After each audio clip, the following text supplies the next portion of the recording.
What's up, everyone? We're back with another video. We recently went out to Myrtle Beach, South Carolina for Run to the Sun.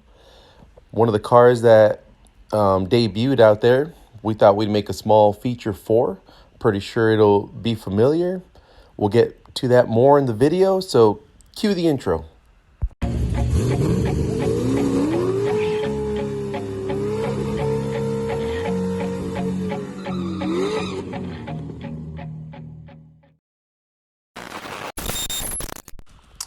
Now, getting into the video, I'm pretty sure you recognize this guy.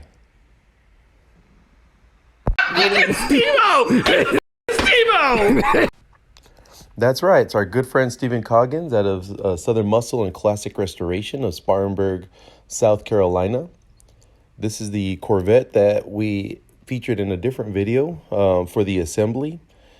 I'll link the video up here and show a small clip if you haven't seen the video. It's really cool. The stuff that's coming out of this shop really is at another level.